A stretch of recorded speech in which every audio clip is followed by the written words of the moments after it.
Welcome to the Grove Church Online. My name is Kent. Thank you for tuning in today. You can find all these videos and more on our website, grovechurch.life, or by visiting our YouTube page, thegrove_Bakersfield. And as always, you can give right on our website to support what God is doing through the Grove as we help all people experience new life in Jesus. We truly could not be here without your generosity, so thank you. Well, today we are excited to be starting our new series, Genesis, in the beginning. We all have a story, and like every story, there's a beginning. Our hope is to trace out that story of the gospel from the beginning in Genesis to see how it intersects with our own lives and ultimately the story of Jesus.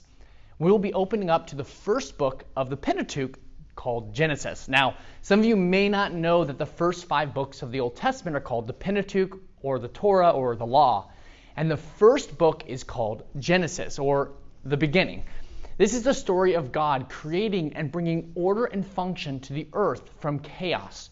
It's about the rebellion of humanity against his divine authority and ultimately God's unfolding plan to restore creation and humankind to its original purposes through grace and faith. Before we open up the Bible, let's talk about the big picture of the book of Genesis. We start in Genesis chapter 1 through 11, which tells of God and his relationship to the entire world. It continues in Genesis 12 through 50 and describes that of God's relation to Abraham and his descendants. We are going to be looking at the first part of the chapter 1, verse 1. So please grab your phone or your Bible or just follow along on the screen. It's here in Genesis chapter 1 and 2 that we see the truth that there's one true God and he is the author of all creation. Today we will see what kind of God he is as he brings order, function, and beauty out of the dark, watery chaos by creating a magnificent garden and creating mankind in his image. Check out Genesis chapter 1, verse 1. In the beginning, God created the heavens and the earth. Now, in Genesis 1, we are introduced to the main character of the Bible, God. We can't miss this. Genesis 1:1 states, "In the beginning, God created the heavens and the earth." The phrase, "in the beginning," does not actually mean the beginning of everything. After all, God existed before Genesis 1:1. The Hebrew word translated beginning usually refers not to a point in time, but to an initial period. The word communicates the idea in the beginning when God began to create. He existed before all things. God himself has no beginning or no end. He's eternal and infinite. Here we come to our first point today. God is unique and worthy of praise. This first sentence is a summary of the rest of the book, and some believe it's an introduction statement or a purpose statement for the book. No matter which, what follows is more than just a theological statement about God. It's a hymn of praise to the Creator whom all things exist.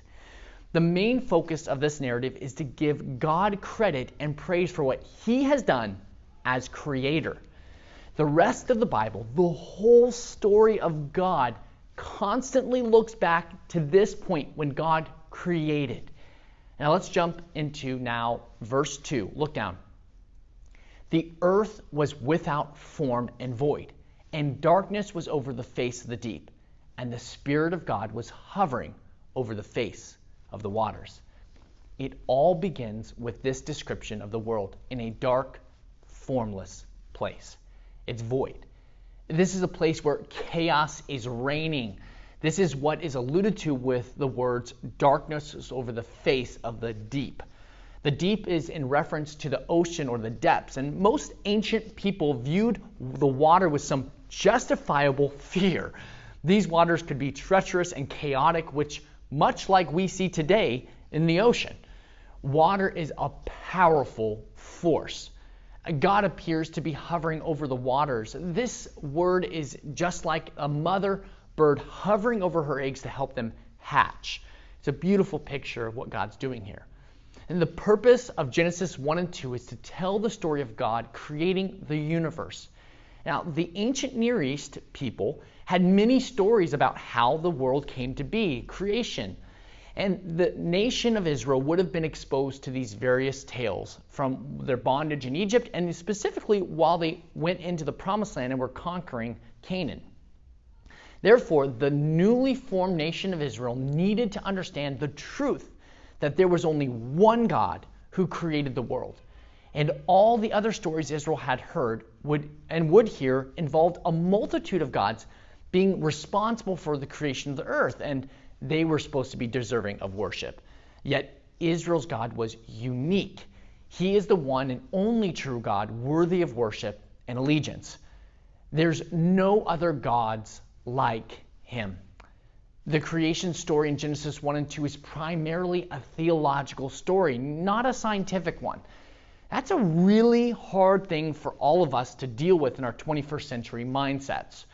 At the primary core, Genesis is seeking to answer the question, who created the world? And not, how was everything created? I love how Dr. Wen Griffin illustrates this point as he states this. The beginning stories in Genesis were not written to handle the issues that were raised by 20th and 21st century science. It was told and written by ancients to handle the issues of his own day. See, the ancient worldview believed that humanity was simply an afterthought of the gods, who were not ultimately happy with humanity. But the story of Genesis stands in stark contrast to this ancient belief. The author of Genesis 1 asserts that humankind, male and female, was the goal of God's creation. The ancient storyteller of this narrative goes about deconstructing the belief system of multiple gods and replaces it with a monotheistic one, meaning one true God. This is tough for us modern readers to concentrate on, the scene of the storytelling that's happening in Genesis 1. We tend to focus on solving the scientific issues that are absolutely foreign to the purpose of the story. So right now, I'd like for you to share your thoughts about the statement. The creation story in Genesis 1 and 2 is primarily a theological story, not a scientific one. That is, Genesis seeks to answer the question, who created the world, and not, how was everything created?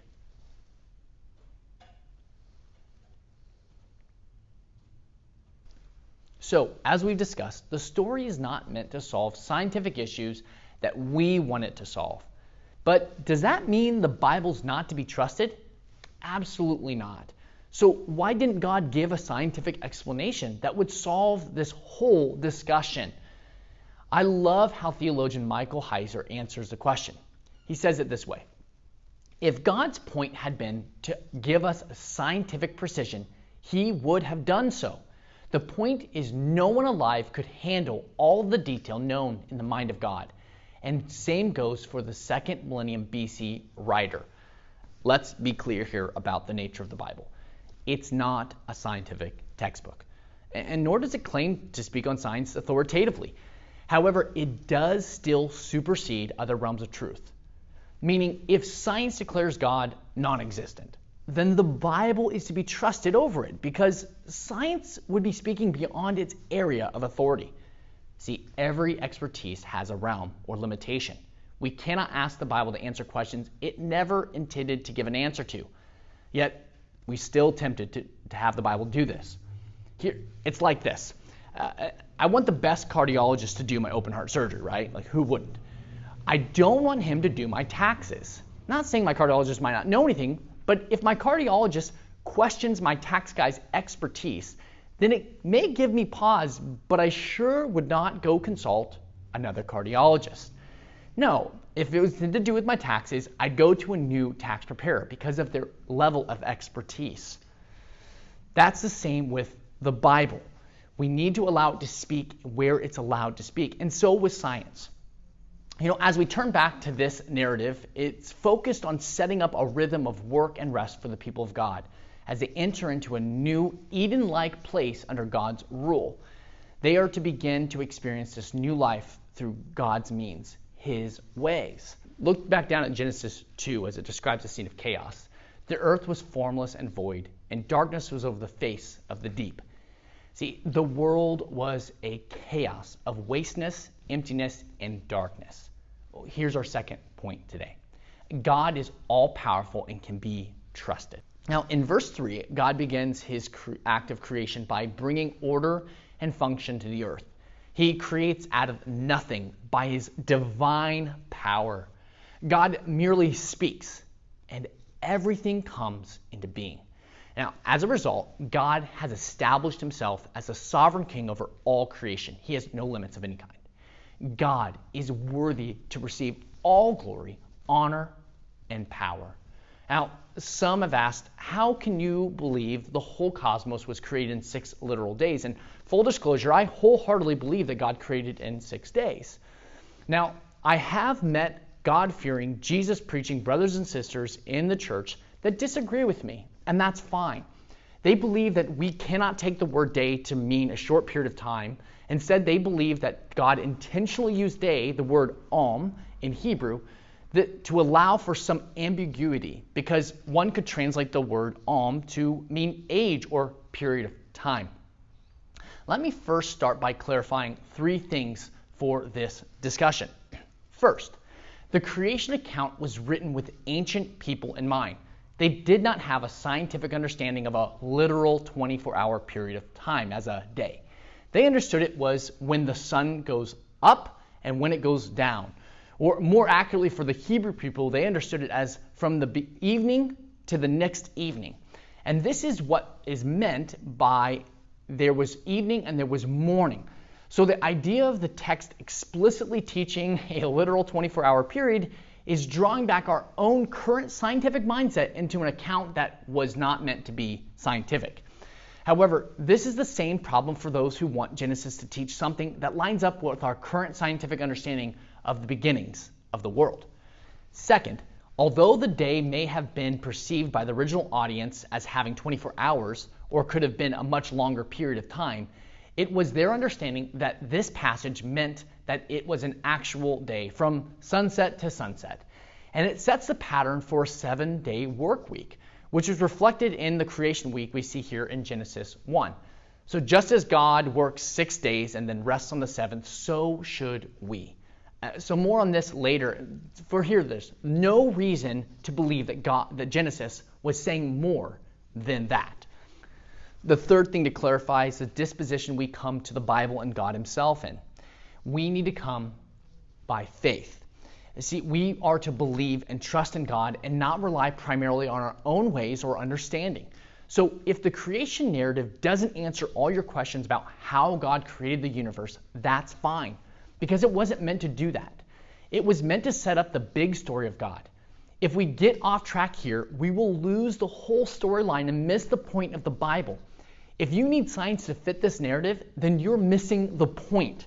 If you are looking at this story as the only possible way that it could have gone down, I'm going to say it, you're missing the point too.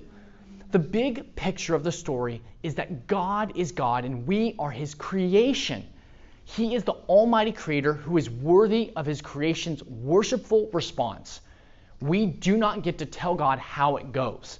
He's the sovereign king, setting up a kingdom for his people to experience joy, satisfaction, and flourishing under his rule. God's benevolent reign is what's being described in the 6 days of creation. God's intentional provision of a home and a place where he can rule through his new image bearers over his good creation. Let's stop and discuss this question together. How does the story of creation and the fact that God is unique and all-powerful impact your life? Let's walk through these days and summarize each one. First, look at verse 6 through 8. It describes day 2 of creation. God here is seen forming the heavens and the bodies of water on the earth.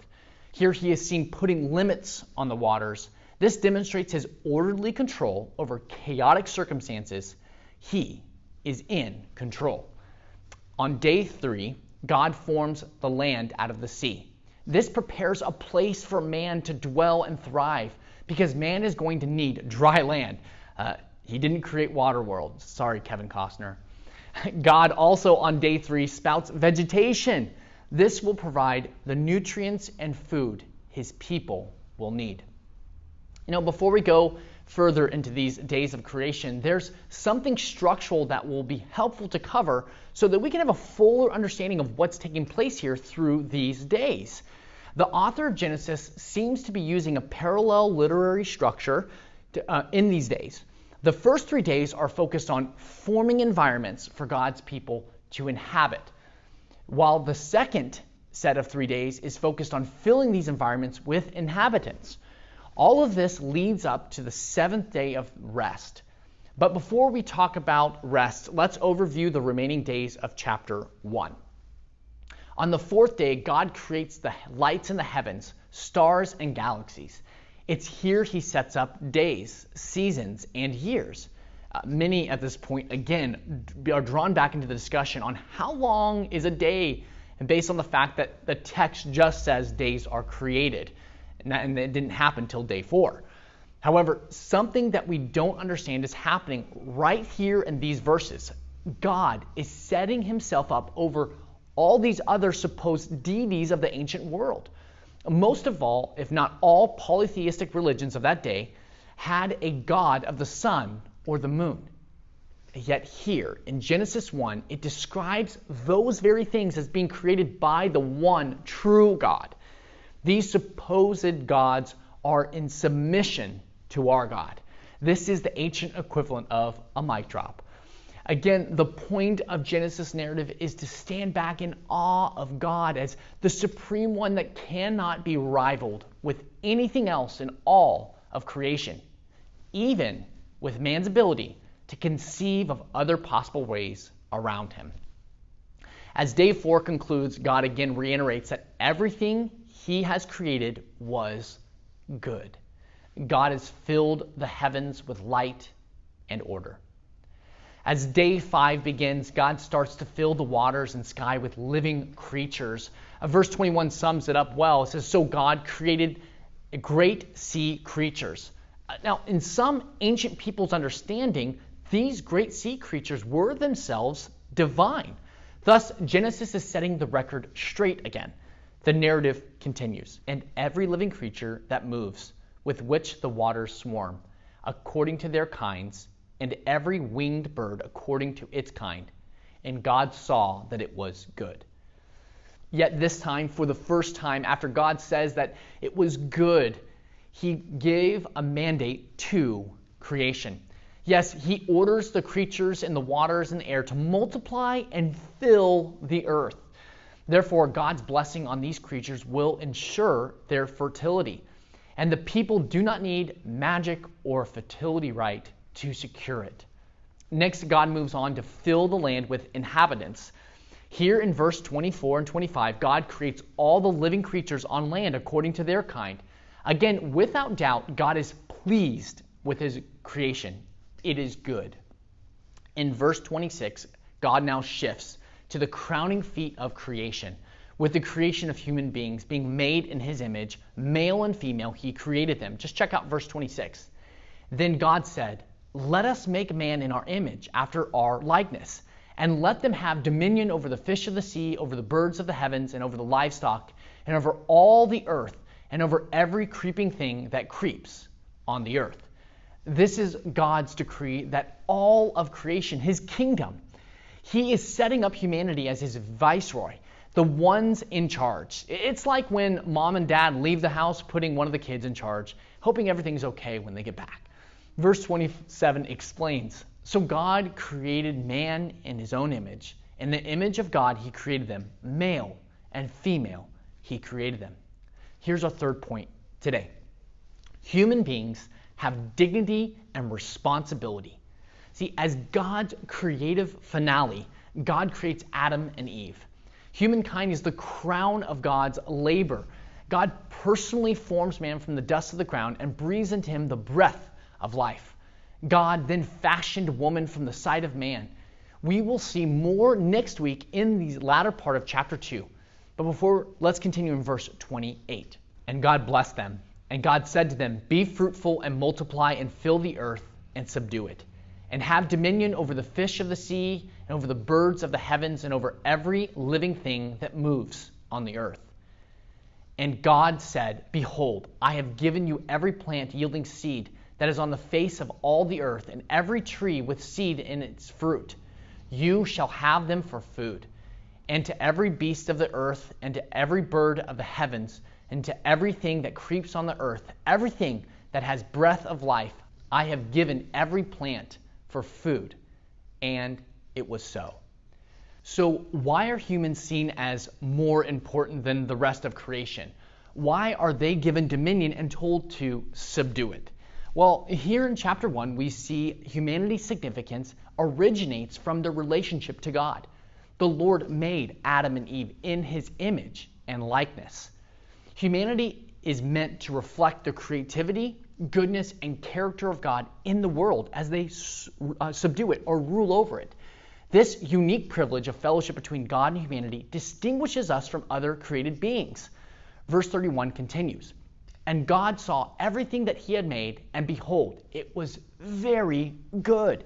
And there was evening and there was morning, the sixth day." After the creation of man and woman, God no longer just calls his creation good.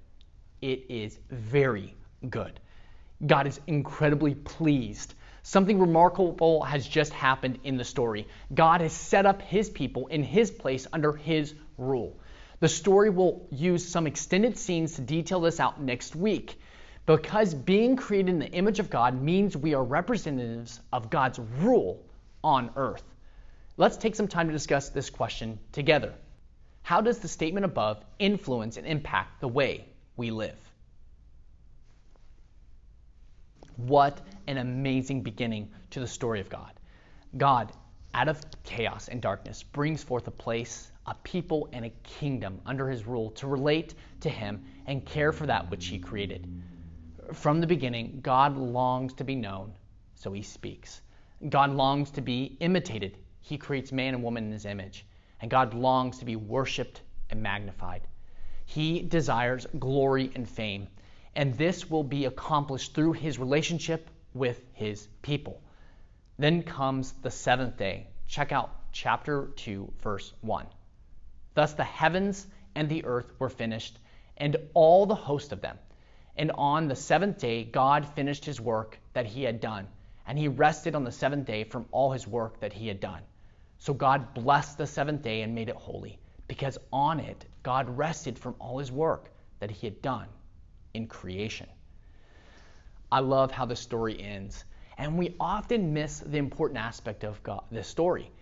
God creates all of this, and as he comes to the end, he takes a day off. And it's like crazy, right? And most of us are thinking, yeah, of course he took a day off. Look how much work he did. He deserves a day off. But that's not why God takes a day off. That's the reasoning we use to justify our days off. This was a rest from work, a rhythm to create space and time for not just the ceasing from working, but to create and give space for praise and recognition of God's provision and support. God didn't really need the rest. He's God. He did it to model how we are to live and worship him. The idea of rest here could be seen as Sabbathing. A Sabbath is a time of ceasing and reflection. And God here blesses it and calls it holy. Now, holy could be understood as a religious thing, like going to church, but it could also just be understood as something being set apart. A Sabbathing is when you intentionally set apart time to God. This is what Christians have done for centuries when they went to church. Now, are we saying that you have to attend church in order to Sabbath? This in of itself is not going to give you the rest that you need. Yes, church is important, but we should be the church even when we are not gathered in organized activity. However, we need healthy rhythms for rest. Church attendance has plummeted over the past century in the United States. Our not going to church is not so much an inability to commit to God, but an unhealthy relationship with rest. We in America tend to idolize rest. We chase weekend vacations or just getting out of town. We work hard for the weekend, yet we are exhausted by Monday morning. I believe this is because we are pursuing things that were never meant to satisfy or give rest. Yet I am not saying that coming to church service is going to set all things right. However, it's an intentional act that tries to prioritize God in our lives as we worship him as the provider and giver of all things. We are not commanded, like the Old Testament people, to Sabbath. However, we are defined our rhythms of rest in our lives. Let's discuss this question together now. What are some ways you build space in your life to experience God's presence? Rest is just as important as food for the body. God made us and knows this. But remember to pursue God in the midst of your resting. If you pursue rest to find peace, you will soon be left wanting, always looking to the next trip or weekend away to give you what it was never created to do. Thank you for joining us for our first installment of Genesis in the Beginning. Genesis begins with a clear picture of God as creator, and through this passage, we've seen that God is unique and therefore worthy of praise from his creation. Then we saw how God is all-powerful and can be trusted. And lastly, God creates humanity in his own image, giving them dignity and responsibility. This is such an important part of God's story because it's the beginning. The gospel starts right here. God created us to be with him. However, we know as we look around us even today, we do not live in this pristine environment, this good place any longer. As we peel back the layers of Genesis, we will see chaos and darkness return as humanity chooses to go their own way instead of God's. Yet in the midst of the darkness, God continues to drip bits of hope and light, pointing to a future rescuer. We don't have to wait till the end of the book to tell about him because he's already been introduced to us through creation. See, Jesus was here with the Father and the Spirit during the work of creation. He willingly took part, knowing that in the end he would have to lower himself to be our substitute on the cross. Because of his sacrifice on the cross and the resurrection from the dead, we can have forgiveness of our sins and restored relationship with God, our Father. The connection that we see alluded to that was very good here in Genesis chapter 1 can be ours as we look in faith toward Jesus, who took our place. He lived a life we could not live, and he died the death that we deserved. If that message of hope and forgiveness is speaking to you today, then I want to encourage you to talk to someone before you leave. Or if you're watching online, DM us. We would love to help you experience new life in Jesus today. Well, thank you for tuning in, and we will see you next week for another week here at The Grove.